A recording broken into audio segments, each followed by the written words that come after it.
Mesdames et messieurs, vous êtes sur Carré Politique, votre émission diffusée sur Adam Fopa Média Paris. Ici, la parole est libre et la responsabilité des diffamations pèse sur celui qui les prononce. Adam Fopa Média Paris, nous continuons notre émission sur bilan 2023, perspective 2024 au Congo-Brazzaville. Alors, Armand Mangiono, je vais m'adresser à vous, vu que vous ne vous êtes pas beaucoup exprimé. Vous m'excuserez si je ne vous ai pas donné un peu plus de temps. Alors, sur le front de la lutte contre les antivaleurs, le président a dit, il a sanctionné les médias, vous ne semblez pas être convaincu. Alors, il y a un sujet qui concerne la diversification de l'économie, parce que tout est début. Vous vous souvenez, nous étions encore sur ce problème de la croissance, la distribution, pas la distribution, la redistribution des revenus de la croissance. Le président de la République a évoqué la diversification de notre économie dans le but de créer des emplois. Donc, en 2023, il y a eu l'inauguration, pas l'inauguration, la pose de la première pierre de la centrale de liquéfaction de gaz pour essayer un peu de diversifier un peu ce secteur pétrolier qui n'emploie que 20% de la main-d'œuvre. Et il y a eu aussi la prononciation de l'interdiction de l'importation des grumes pour essayer donc de développer le secteur de la transformation de bois. Une fois de plus, l'objectif, c'est de créer des emplois. Alors, Armand Mangiono, est-ce que vous pensez que nous sommes sur la bonne voie? Si vous n'êtes pas congolo-pessimiste, est-ce que vous pensez que cette politique menée par le gouvernement va peut-être atteindre ses buts? C'est très intéressant d'entendre que si je n'étais pas un congolo-pessimisme. Non, je suis contre... D'ailleurs, je mène un combat contre le pessimisme ambiant. Donc... que ce soit un pessimisme comme j'apprends aujourd'hui qu'il y a des nouveaux concepts, pessimisme actif. Non.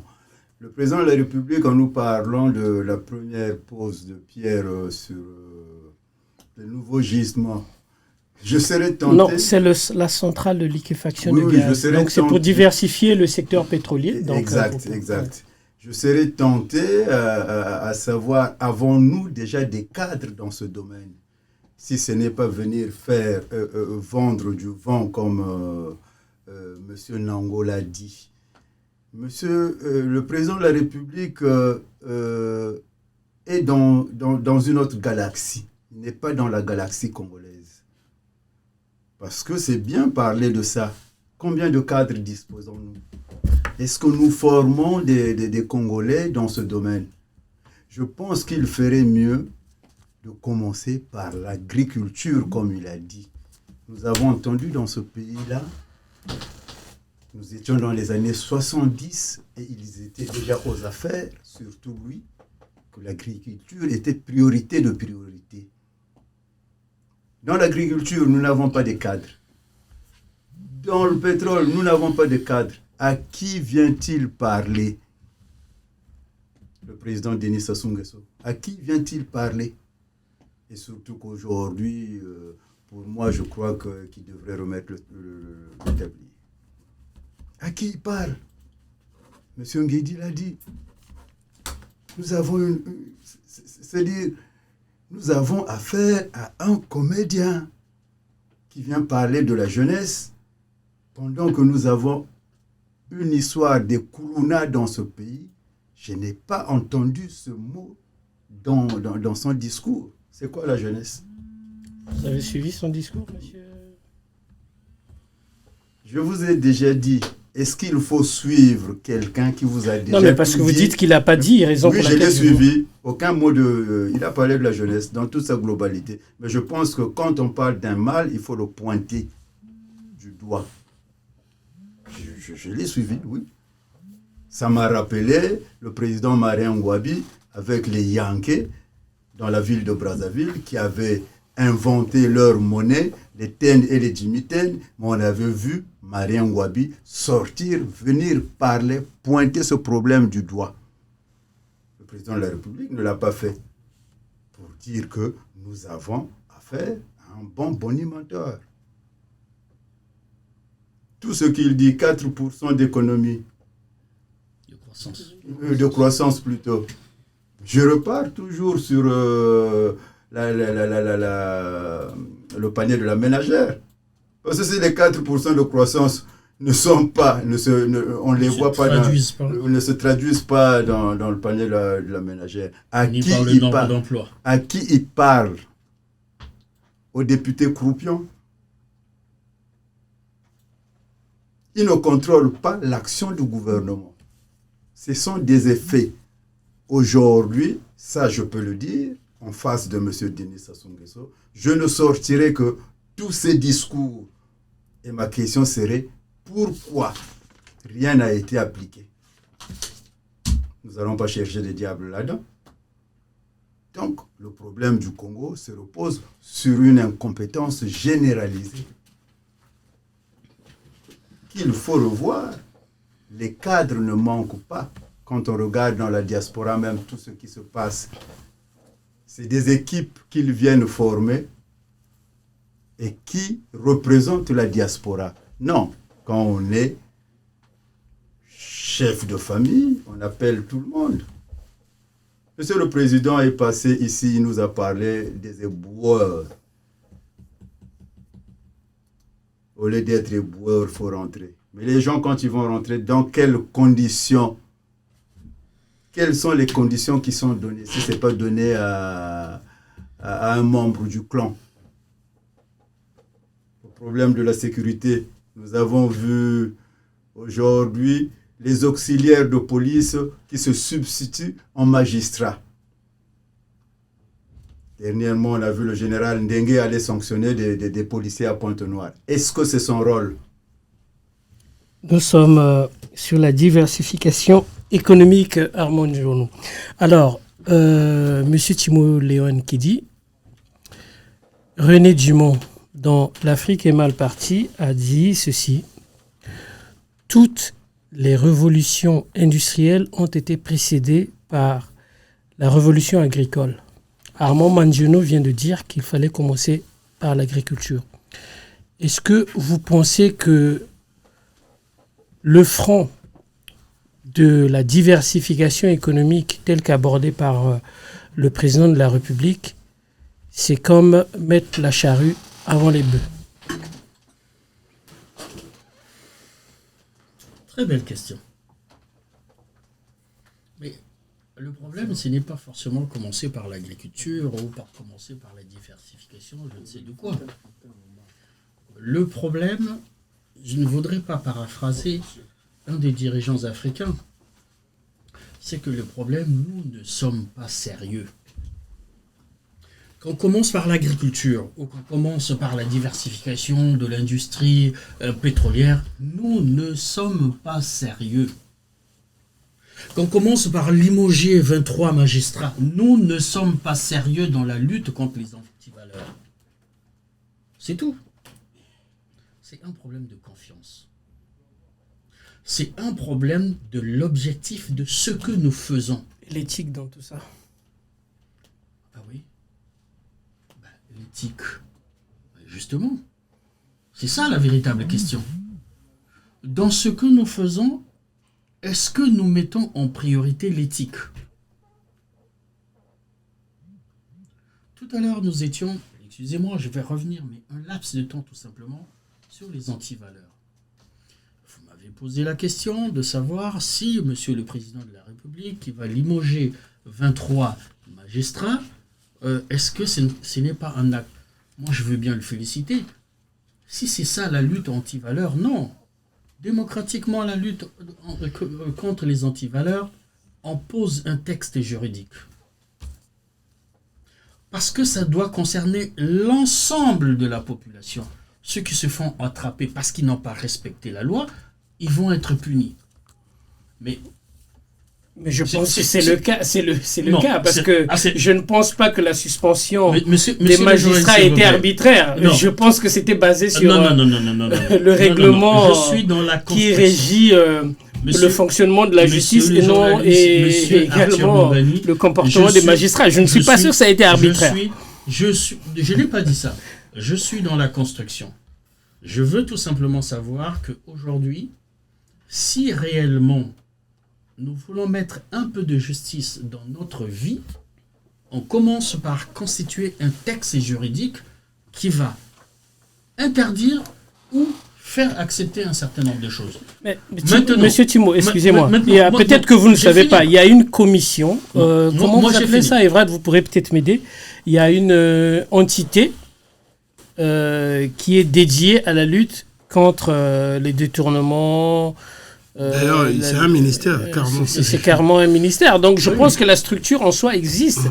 Est-ce que là, ce n'est pas un peu symptomatique de ce que le président de la République avait déclaré une fois les lois existent, mais au fait, ce qui nous manque, c'est le courage pour les appliquer. Et lui-même, il avait promis que le courage, nous n'en manquerons pas.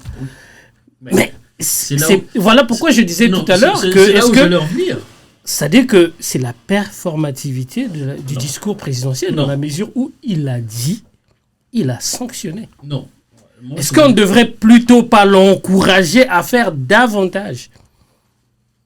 Taper dans la fourmilière, par exemple. Je sais que vous voulez bien me provoquer, mais je vais comprendre, je vais tout simplement dire, Monsieur le Président, il avait dit le verre est dans le jus. Dans le fruit. Dans le fruit. En plus, c'est lui qui fait le constat. C'est lui qui fait le constat. Bon, alors, allez-y déterminer où est le fruit. Vous pensez que le fruit s'est arrêté aux 23 magistrats? Vous pensez que le fruit ne s'est pas propagé jusqu'au Sénat? Vous pensez que le fruit n'est pas... Non, le verre. Le verre ne s'est pas propagé. Oui, le verre ne s'est pas propagé. Et si le verre était lui-même Et si le verre était lui-même? Posons-nous les bonnes questions.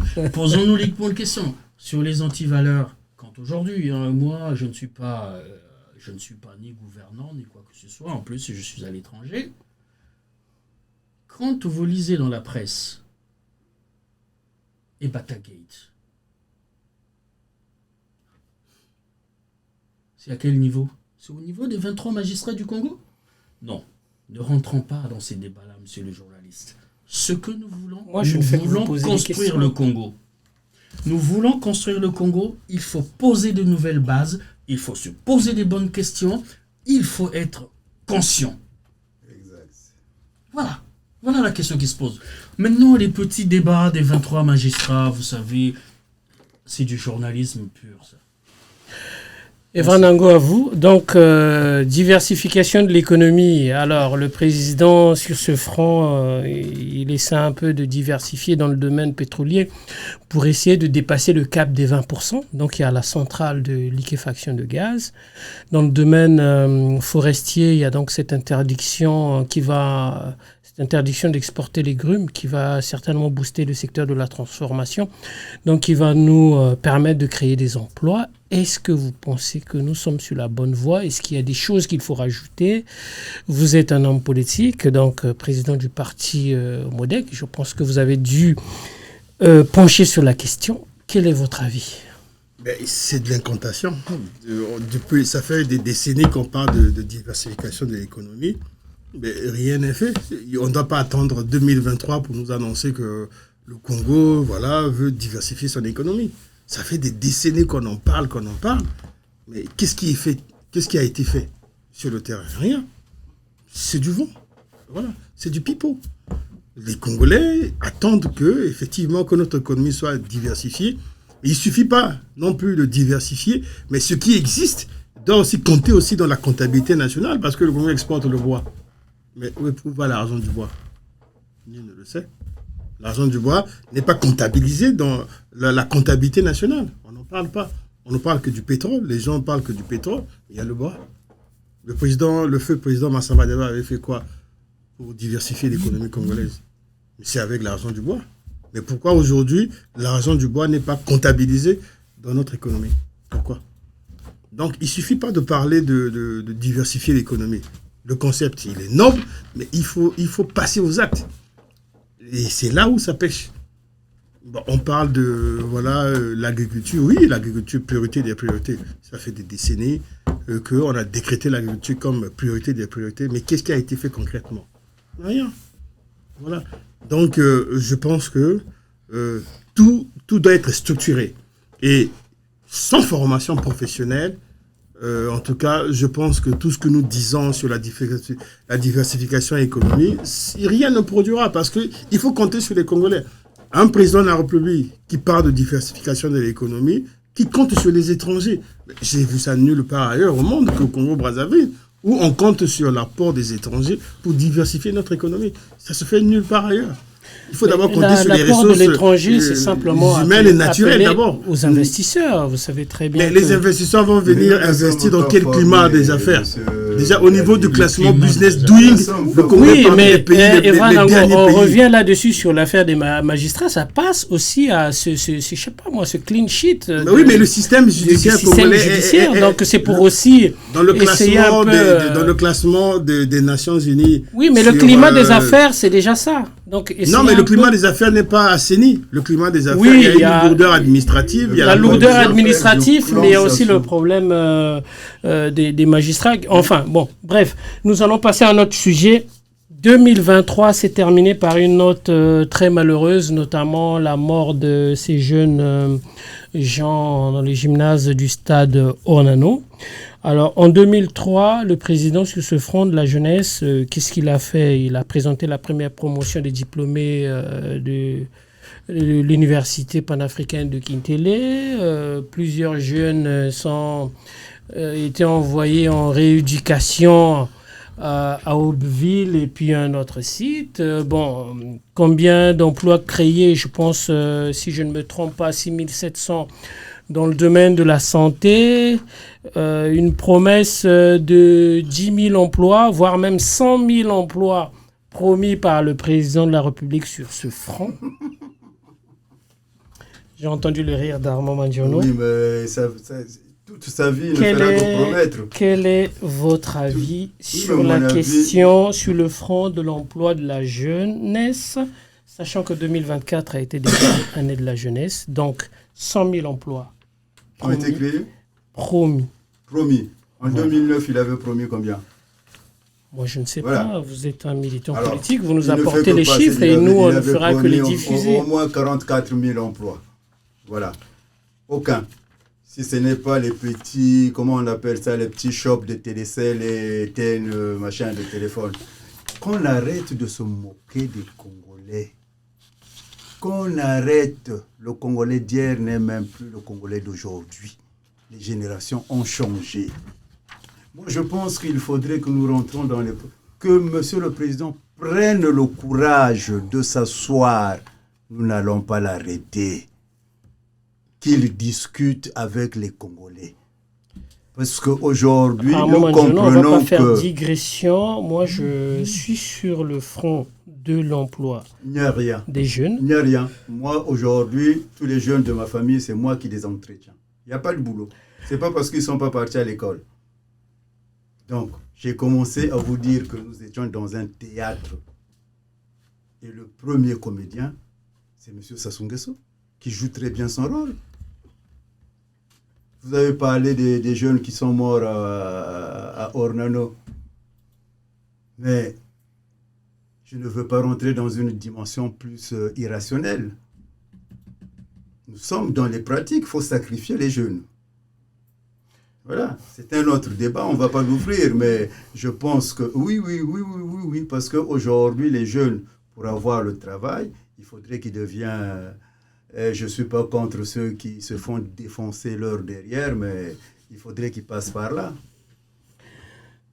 Est-ce qu'on peut rester stricto sensu, en ce qui concerne cet événement, son implication et ce qu'il révèle de notre société? Oui, mais parce que ça ne sert à rien de s'épancher sur des domaines qui sont ésotériques, voire j'ai ouvert la parenthèse, je l'ai vite fermée. Je n'ai pas évolué là-dessus. C'est un autre débat. Là où il est, avec ses acolytes, ils le savent. C'est un autre débat. Mais ce qui me chiffonne et qui me chagrine, pendant 40 ans qu'il vienne répéter la même chose. Il a été le président de mon père et de ma mère. Hein? Il a dit les mêmes choses qu'il vient dire aujourd'hui. C'est pour cela que j'ai dit qu'il prenne son courage. Je rentre plus dans les propositions. Que les Congolais s'asseyent. Il y a eu une conférence nationale qu'ils ont tous foulé aux pieds. Qu'on reparte au dialogue. Il a peur de quoi? Il a été humilié la première fois. Oui, ok. Nous dirons que nous n'allons pas l'humilier. Nous allons chercher des pistes pour que le Congo aille de l'avant. C'est pas ce qu'on voit. C'est pas ce qu'on voit. Vous avez un président qui vient monologuer à tout moment. Qui vient faire un monologue à tout moment. Maintenant, c'est ce que nous avons dit ici, là. Il vient parler à la communauté internationale parce qu'il a son business avec eux. Il n'a pas de business avec les autochtones. Le problème du Congo, on ne pourra même pas le gérer en utilisant des termes académiques sur des dossiers. Non. La première des choses, qu'il y ait dialogue entre Congolais. Qu'on s'asseye, on sait là où ça fait mal. Mais on fait quoi? On va pas aller le tuer. Au lieu de se braquer avec les armes à tout moment. Non, Armand Manziono ne va pas suivre ceux qui viennent dire sur la place publique, nous allons le buter. Non. Il est là depuis que le Congo existe. C'est une bibliothèque qui s'entoure très mal. C'est pour cela qu'aujourd'hui, nous demandons qu'il y ait un dialogue. Pourquoi il refuse de faire asseoir les Congolais? Pourquoi? Qui demande aux Congolais que chacun de nous produise ce qu'il peut produire et après il en fera la synthèse. Nous avons vu entre-temps le ministre Alain Akwala et Berry Martin. Ça finit où? Ça fait pchit. Même le ministre Akwala avait promis venir rencontrer la diaspora. Aujourd'hui, il n'a pas les moyens de venir rencontrer la diaspora. Totika Bajoana. Totika parce que le peuple a une mémoire et il se vengera un jour. Et surtout qu'ils sont en train de mettre en danger une ethnie, l'ethnie Mboshi. Je vous le dis, et sans vraiment sourciller. Elle risquera de disparaître de ce pays-là. C'est encore cette histoire de l'avenir des Mboshi. Alors, Evra Nango, je vais être précis dans les chiffres. Alors, dans le domaine de l'éducation, jeunesse et emploi, 700 emplois attendus avec la mise en œuvre du gisement de fer de Mayoko. 12 000 prévus dans le cadre de la construction de la zone économique spéciale de Lombo sur 4 ans. Donc, soit 2400 emplois par an. Un recrutement d'agents civils de l'État à hauteur de 6 700, environ 7 000. Ce qui fait un total de 10 000 attendus en 2024, si je m'en tiens au discours du président de la République. L'université de Kintélé est réouverte. Des milliers de jeunes en proie à des problèmes de violence qui seront envoyés dans les centres de rééducation à Aubeville. Est-ce que le président est d'attaque sur ce front de l'emploi des jeunes, malgré ce triste événement d'Ornano où nous avons perdu des dizaines de nos jeunes alors qu'ils partaient simplement chercher un emploi? Ce sont des effets d'annonce. Je pense que c'est comme nous avons l'habitude d'écouter ou d'entendre de la part du président de la République. Mais c'est bien beau de parler de l'emploi, mais on ne peut pas parler de l'emploi dans un pays où les jeunes ne sont pas formés. C'est ça le problème du Congo. La création d'emplois, l'emploi, ce n'est pas seulement le recrutement à la fonction publique. Parce que les Congolais, il faudrait le dire, le peuple congolais, au Congo, quand on parle de l'emploi, les gens font allusion à la fonction publique. Mais c'est ça le problème. Le système éducatif le système éducatif est orienté uniquement pour former les bureaucrates. Voilà. Donc, c'est ça un problème. Tant que le Congo ne procédera pas aux véritables réformes de son système éducatif, dans son système judiciaire, ainsi de suite, il ne faut pas arriver. Tout ça, ce sont que des effets d'annonce. Parce que sur le terrain, on le voit, les jeunes aujourd'hui sont désœuvrés. Comme a dit M. Armand Mondiono, pour avoir un emploi, il faut devenir un atalakou. Parce que c'est ça l'emploi qu'on a créé aujourd'hui dans les réseaux sociaux, vanter les mérites de X ou de Y pour pouvoir bénéficier de quelque chose. C'est tout. Mais concrètement, le système éducatif congolais, il est malade. Tant que le Congo ne va pas s'orienter au niveau de la formation professionnelle, mais une formation professionnelle qualifiante par rapport aux besoins que nous avons, par rapport à la vision que nous voulons développer dans notre pays, mais rien ne sera fait. Donc ce n'est que des effets d'annonce. Nous pensons que de toute façon aussi, le nerf de la guerre, c'est l'argent. Le gouvernement congolais, malgré tous ces effets d'annonce, met combien pour pouvoir atteindre cet objectif-là? On ne sait pas. Combien? Le montant, on ne sait pas. Voilà. On vient seulement nous annoncer, on veut créer, on veut. Ça fait des années, des décennies qu'on veut. Mais concrètement, on fait quoi? Il n'y a pas de chronogramme. Là, on a annoncé que l'année 2024, c'est l'année de la jeunesse.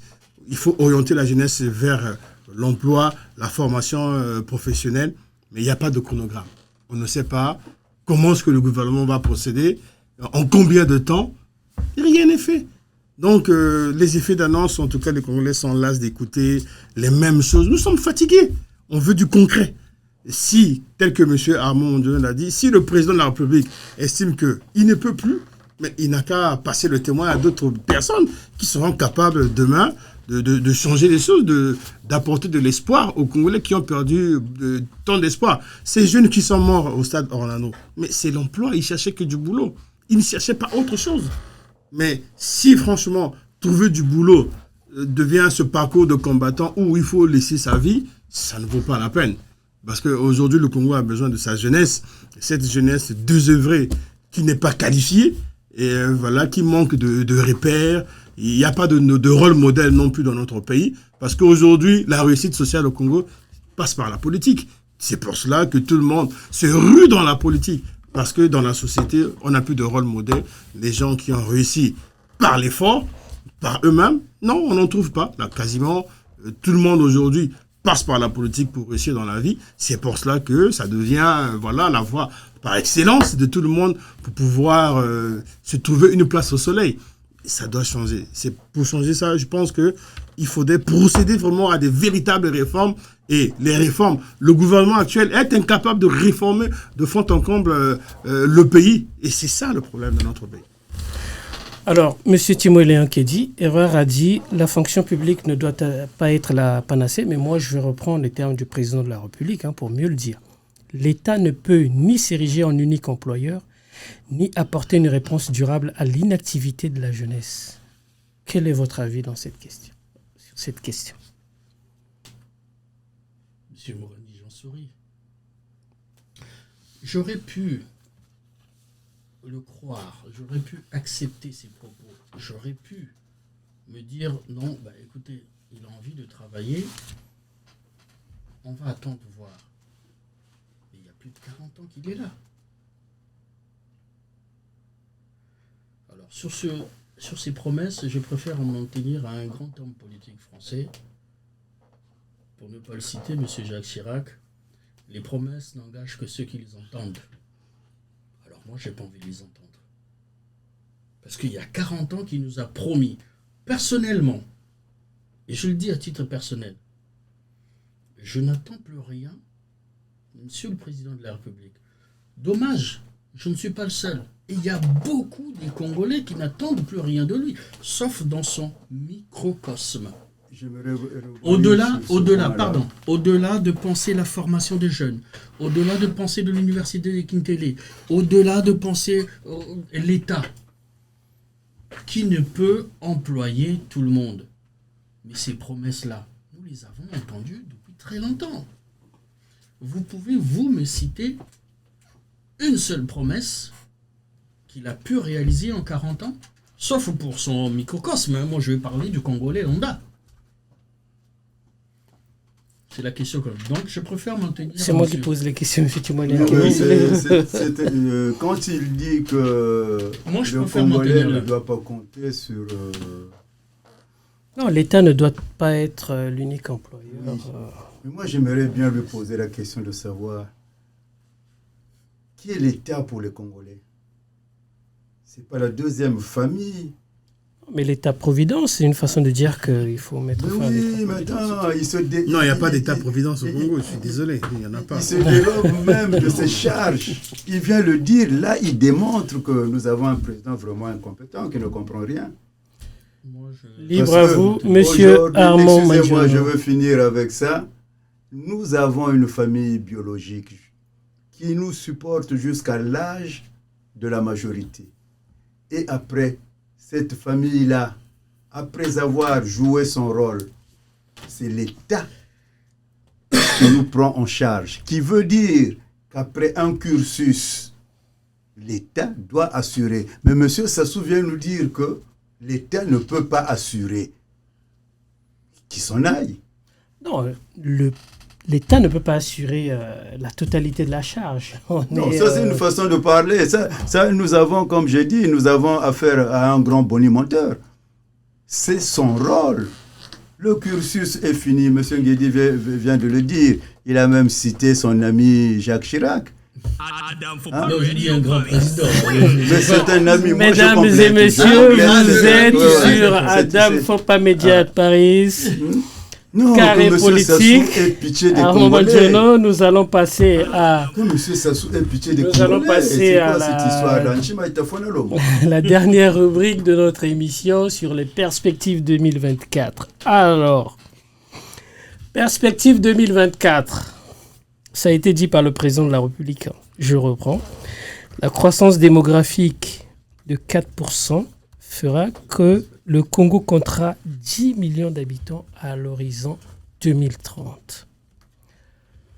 Et aussi, j'allais rajouter, nous sommes en 2024, ce gouvernement nous avait promis l'émergence en 2025. Nous sommes dans les perspectives. Monsieur Timo Léon qui dit, êtes-vous pessimiste ou vous pensez que nous allons attendre l'émergence ou peut-être qu'avec 10 millions d'habitants au Congo, nous vivrons mieux telles que vont les choses aujourd'hui. Mais avec 10 millions d'habitants, si nous ne préparons pas les choses en matière d'éducation, en matière de santé, en matière de travail. Non, mais moi, je veux avoir votre avis. Oui, c'est non, vous êtes un observateur. Est-ce que vous pensez que nous allons mieux vivre? Est-ce que vous pensez que nous allons atteindre l'émergence? Non, jamais. Le mieux vivre, hein. Le mieux jamais. Vivre, nous l'avons déjà entendu dans ce pays-là. Je pense que si nous ne travaillons pas, ou si nous continuons de travailler de la même façon, ce que nous faisons là actuellement au Congo, il n'y a pas d'émergence. Et d'ici 5-6 ans, si réellement les chiffres sont bons, qu'on va avoir 10 millions d'habitants, mais ça sera la catastrophe. Déjà, avec 5 millions, on n'y arrive pas. 6 milliards, carrément.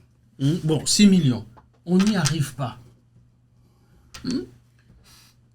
J'aurais aimé, c'est-à-dire que dans ce que vous avez présenté, monsieur le journaliste, ce n'est pas un reproche, que vous arriviez à opposer les chiffres. C'est-à-dire, quand nos gouvernants nous disent que, bon voilà, on a 4%, par exemple, de taux de croissance, où on va avoir 10 millions d'habitants, comme nous oppose. Combien d'écoles nous avons construites pour préparer ceux qui vont arriver? Combien d'hôpitaux nous avons construits?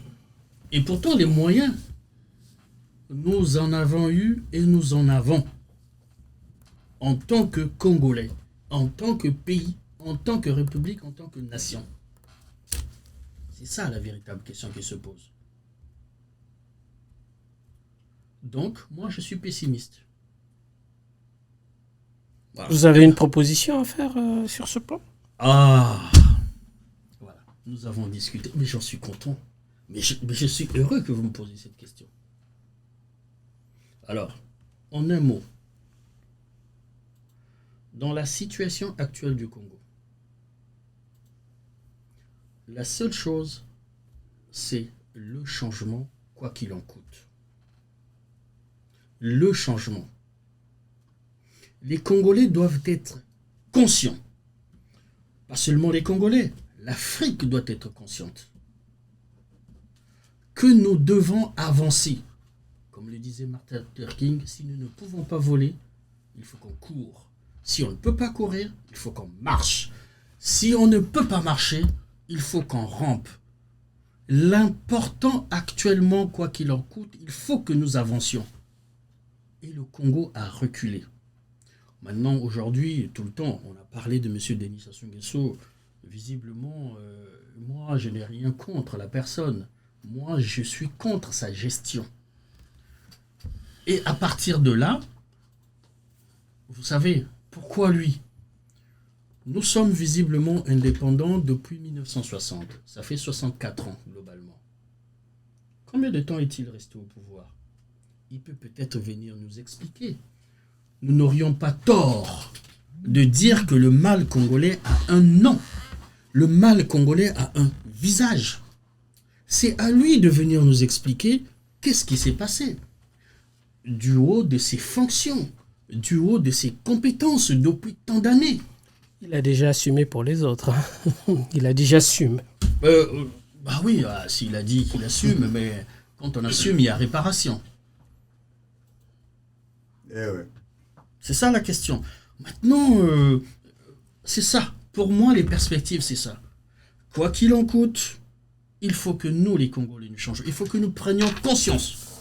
Comme beaucoup d'autres Africains ont pris conscience concernant leur destin. Nous devons prendre notre destin en main. C'est pourquoi moi, aujourd'hui, je suis venu affirmer un peu ma citoyenneté congolaise. En tant que militant, en tant que Congolais tout simplement, parce que les choses ne vont pas. Nous en avons marre, comme venait de le dire mon frère Armand, nous en avons marre chaque fois des Western Union. Envoyez. On a même des problèmes dans nos familles parce qu'on envoie tout le temps de l'argent. Même à des personnes qui sont vieilles. Excusez-moi, lapsus. Donc, pour moi, il faut que les Congolais soient conscients de la situation. Et quoi qu'il en coûte, le changement. J'en appelle à tous les Congolais, monsieur Denis Sassou Nguesso, en étant, c'est le premier des Congolais, nous l'appelons au changement. Mais le changement véritable, pas le changement dans la continuité. Le changement véritable. Voilà, après avoir posé donc, le diagnostic, voilà ce que je peux penser comme Armand perspective. Manziono, est-ce qu'avec 10 millions d'habitants d'ici 2030, la maison Congo sera étouffante? Ou alors qu'en 2025, dans une année, ou disons dans 10 mois pour être précis, nous allons atteindre l'émergence tant promis? 10 millions d'habitants, c'est bien. Les Congolais, ils procréent. Mais est-ce que c'est le travail des démographes congolais? J'en doute. Parce que, permettez, laissez-moi évoluer. Et que, Non, mais c'est un calcul simple. Nous avons 4% d'évolution annuelle. Donc, sur cette base... Tout en tenant compte de toutes les vies qui ont été Oui, décimées au cours. bien sûr. Bien. Si ça a été tenu en compte, mais je pense que la région du Poulet... Nous aurons 10 millions Non, d'habitants. non, C'est une prévision pour 2030. On ne va pas rentrer dans les petits détails. Je ne veux pas rentrer dans la poudre de perles et pimpin. Mais c'est des chiffres qui sont vérifiables. Vous pouvez aller vérifier. Justement, on dit que nous sommes dans les perspectives, Armand Manziono. Nous sommes dans la perspective. Ça veut dire que nous nous projetons vers l'avenir. 2030, nous aurons 10 millions d'habitants. Est-ce que vous pensez que... vers l'avenir. Mais c'est normal, on est toujours censé... Son plan se projette vers l'avenir.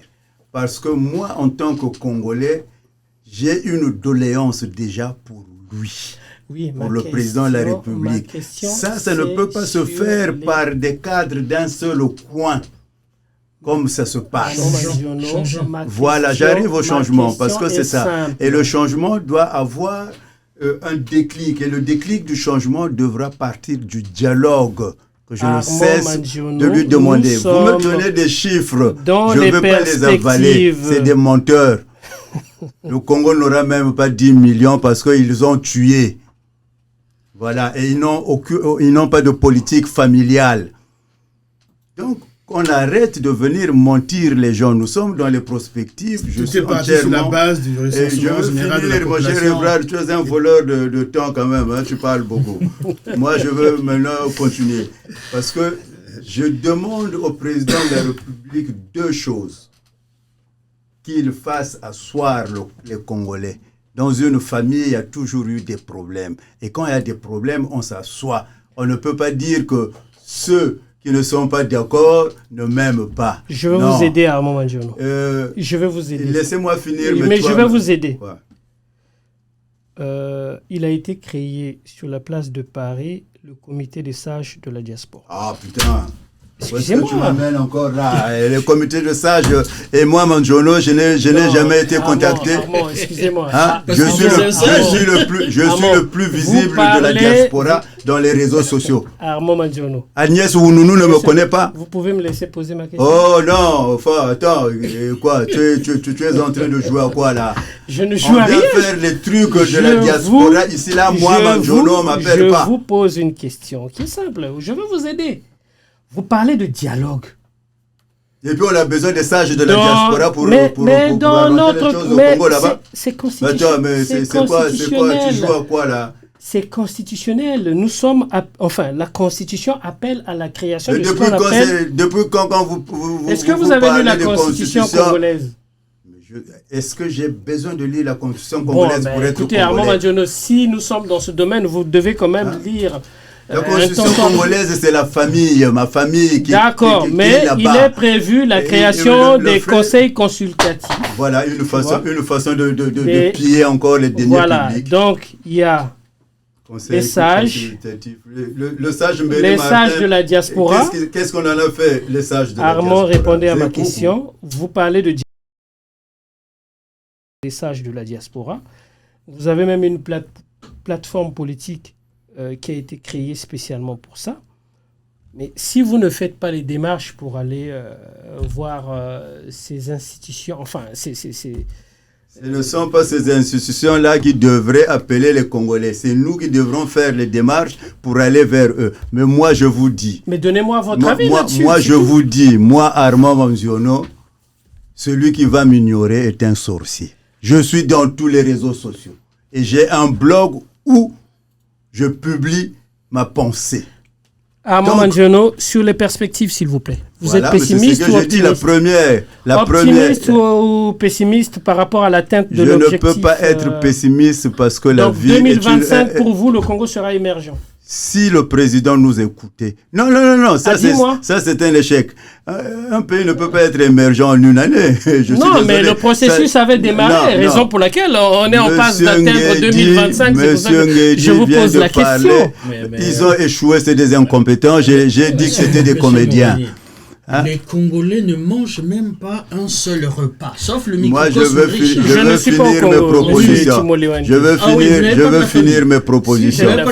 Les Congolais ne mangent même un seul repas, c'est même problématique. Et vous parlez de l'émergence. Armand Mangiono a promis de ne pas être congolais pessimiste, mais visiblement c'est le cas. C'est pas. Mais vous avez dit que ça ne marchera pas à 2030. Non, d'accord. On va passer. Je n'ai pas fini. Allez-y, terminez parce qu'il y a. Je demande au président de la République sur la question et puis nous allons prendre un dernier mot pour terminer l'émission. Le président de la République doit faire asseoir les Congolais de tous bords. Voilà la première proposition que j'ai à faire. La deuxième proposition, c'est la création des centres pénitentiaires et laisser la justice agir convenablement. Pas le saupoudrage que nous voyons aujourd'hui. Et c'est de là que le changement dont M. Nguedi vient d'évoquer partira. Si nous avons une justice aux ordres, donc Sassou Nguesso, c'est vraiment le diable du Congo. C'est bon, vous avez terminé? Voilà. Ok. Eva Nango, perspective 2024 et voire même au-delà. 2030, 10 millions d'habitants. au regard de l'évolution de la pauvreté, de l'insécurité, malgré tous les efforts du gouvernement, et puis pour revenir à la promesse de 2025 Congo émergent, quel est votre avis? Non, en 2025, le Congo ne sera pas émergent, le Congo sera immergé. Voilà. Parce que, vu les perspectives aujourd'hui, mais la preuve en est déjà, on parle de phénomène, il y a l'inondation. Non, mais n'aime pas Sassou. Non, il y a les inondations partout, on le voit. Même une partie de Brazzaville est sous l'eau. Donc, l'hôpital général. Le CHU. Donc, Congo immergé en 2025. Oui, nous n'inventons absolument rien du tout. Voilà un concept de Varnango. Oui, ce sont les faits. Qu'ils ont, la vue de Mosaka est dans l'eau, la Likwala est dans l'eau, une bonne partie du nord du pays. Non, là, il y a le sud aussi, à Pointe-Noire dans l'eau. Pointe-Noire aussi, une partie. Le sud aussi est maintenant dans l'eau. Voilà, donc, si nous ne faisons pas attention, Congo émergent 2025. En 2025, le Congo sera un pays immergé. Bon, voilà. Revenons un peu sur les perspectives. 10 millions. Mais oui, c'est vrai. On prévoit d'ici 2030, c'est-à-dire dans 6 ans, le Congo aura 10 millions d'habitants. Mais on fait quoi?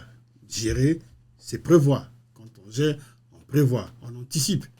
Mais le gouvernement actuel, qu'est-ce qu'ils ont fait concrètement pour prévoir et anticiper les 10 millions? C'est pour venir nous dire après, prenez-vous. Moi, je vous repose la même question. Qu'est-ce qui aurait pu être fait qui n'a pas été fait?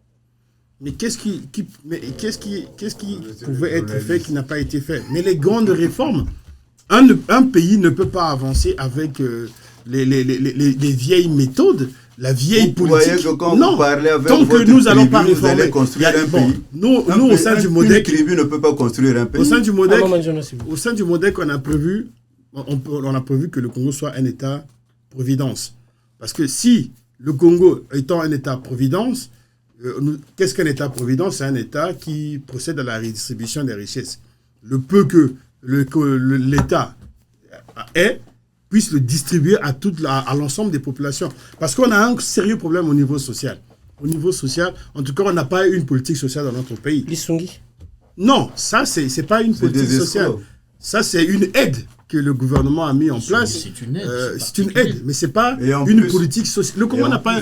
Les chômeurs, par exemple, ceux qui n'ont pas d'emploi, ils ne sont pas rémunérés. Nous avons l'Agence congolaise pour l'emploi. Est-ce que le Congo, en dépit... je sais pas, c'est peut-être une bonne idée, mais est-ce que nous avons les moyens? Mais les moyens ne manquent pas. Mais nous sommes un pays pétrolier.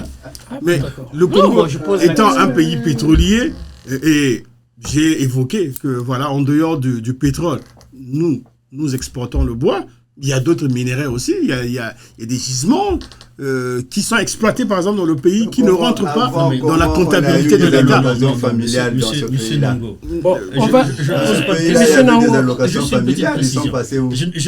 les allocations familiales, c'est réservé uniquement aux fonctionnaires. Non, mais, oui, c'est réservé uniquement aux fonctionnaires de l'État. Encore là, il y a des fonctionnaires qui ont mis les enfants de leurs cousines et tout ça dans le lot. On n'a jamais oui, mais parce que la fonction publique congolaise ne représente quasiment pas grand-chose. C'est une goutte d'eau dans la mer. On a à peu près... Mais est-ce qu'aujourd'hui...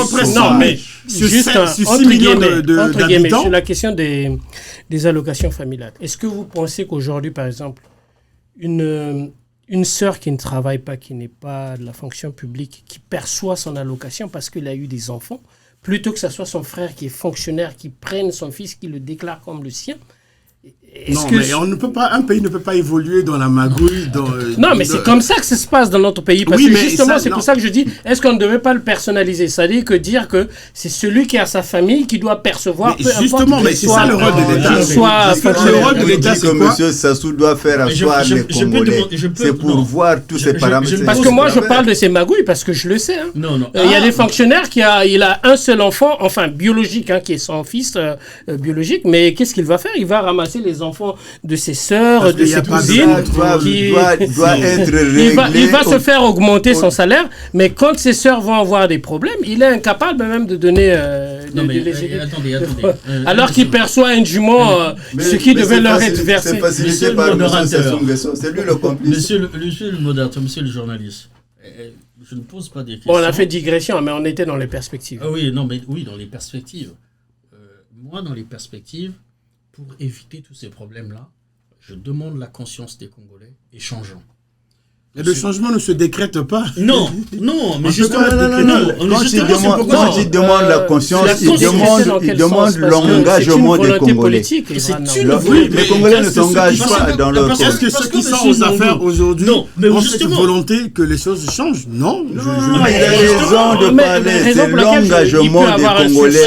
Après, je ne sais ça, pas. monsieur Quand il parle de la Ndongo, conscience, c'est l'engagement des Congolais. C'est moi qui pose les questions, monsieur. Au mouvement des démocrates, nous avons décidé que le Congo devrait être un pays... Non, on a pensé. On a pensé un pays...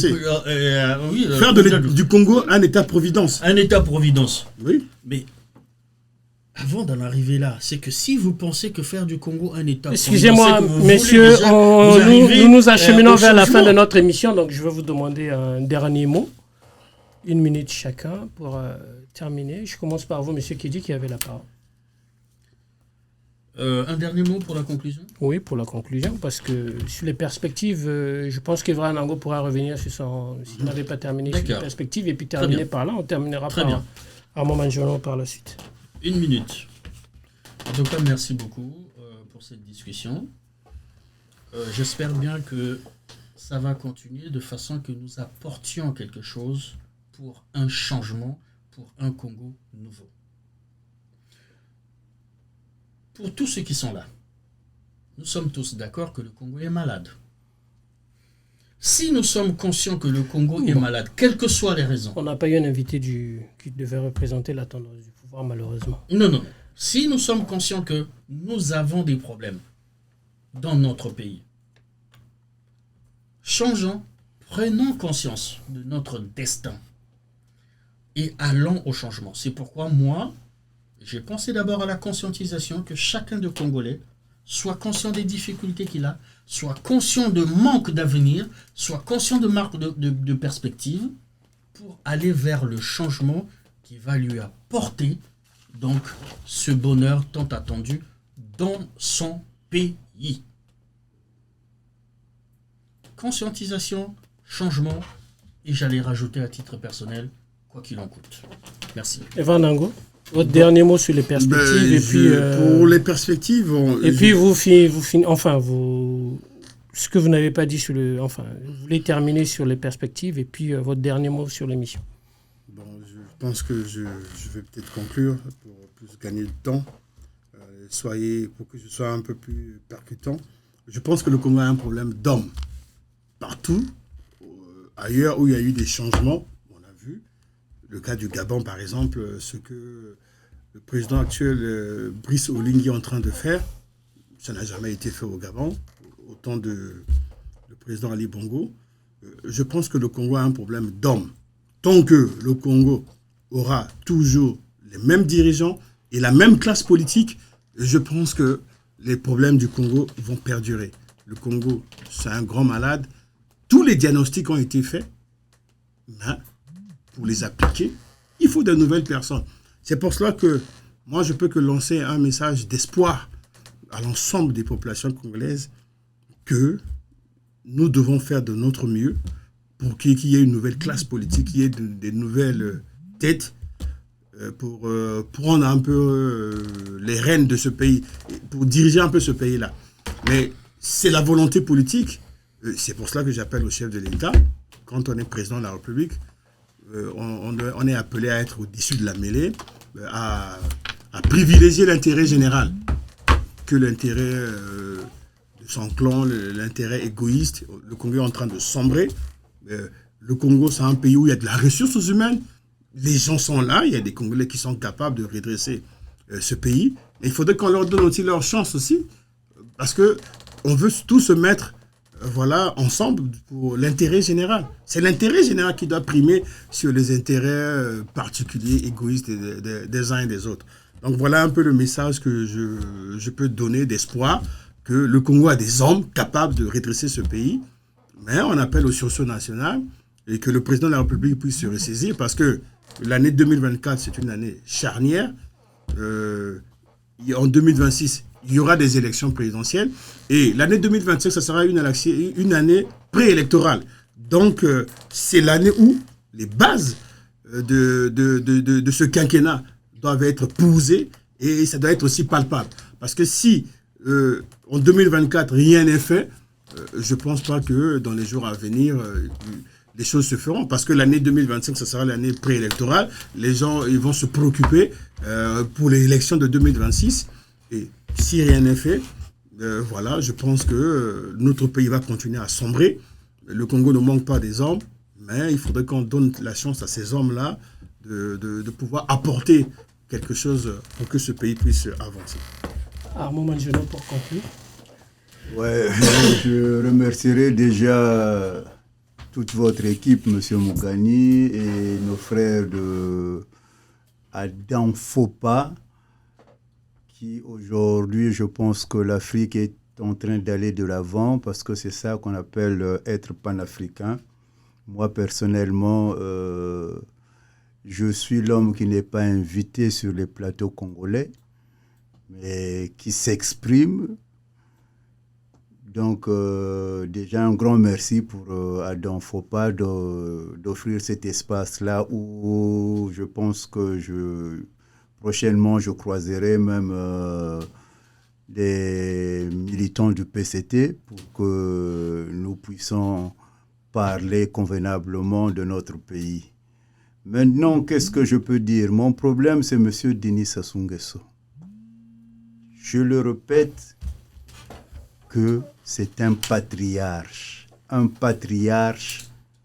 à deux oreilles. Tout ce que nous disons, il entend. Nous devrons nous asseoir. Tout ce que j'ai entendu ici, là, le soubassement d'une nouvelle équipe politique au Congo partira du dialogue de tous les Congolais. Nous avons l'habitude au Congo d'expérimenter. Je pense que nous étions le premier pays où on a vu un président devenir un premier ministre. Nous avons tous crié au scandale. Mais après, nous avons vu en Russie Poutine devenir premier ministre. Donc nous sommes très intelligents. Nous avons inspiré les autres. Donc, je pense que le président Sassou Nguesso a expérimenté une chose, c'est de construire une nation à partir d'une seule tribu. L'échec est patent. Elle est là. On le voit. Qu'une tribu ne peut pas construire une nation. Et pour repartir sur les bonnes bases, que le président appelle tout le monde. C'est une honte aujourd'hui, les Congolais. Hier, nous étions respectés politiquement. Je n'ai pas envie de refaire l'histoire. Quand on parle de l'ANC, de tout ça, nous avons beaucoup joué. L'indépendance de l'Angola, nous avons joué. De la Namibie, nous avons joué. Mais à ce temps-là, M. Sassou n'était pas l'incarnation de Lucifer. Mais pourquoi aujourd'hui que nous parlons? Nous avons la possibilité de... La preuve, le temps, monsieur Armand Manziono. Oui, mais bon, c'est tellement... Vous savez, quand on me parle du Congo, c'est plus que la passion. Hein? Donc, que M. Denis Sassou Nguesso ne nous laisse pas dans la merde. Parce que vu son âge, je ne peux plus donner un pronostic de 20 ans. 20 ans, même s'il veut vivre 100 ans. Mesdames et messieurs, c'était Carré Politique, une nouvelle émission d'analyse de l'actualité africaine en général et congolaise en particulier. À votre service, c'était Arthur Yvan Mougani, mes invités Armand Manziono, Evra Nango, Timo Léon Nkedi. Je vous remercie de votre participation. C'est la fin. Alors, n'hésitez pas, messieurs et dames, à liker nos vidéos, à consulter notre page Adam Fopa Media Paris. Et si vous êtes intéressés, manifestez-vous. Nous allons vous recevoir. Ici, la parole est libre sur Carré Politique. La prochaine émission, c'est le 4 février sur le thème Denis Sassou Nguesso, le chemin ou l'avenir, point d'interrogation. Donc si vous êtes intéressé, n'hésitez surtout pas de vous manifester. Vous serez bien accueillis ici, dans nos studios d'Adam Fopa Media in Paris. Carré politique, c'est fini pour aujourd'hui et à la prochaine, messieurs et dames.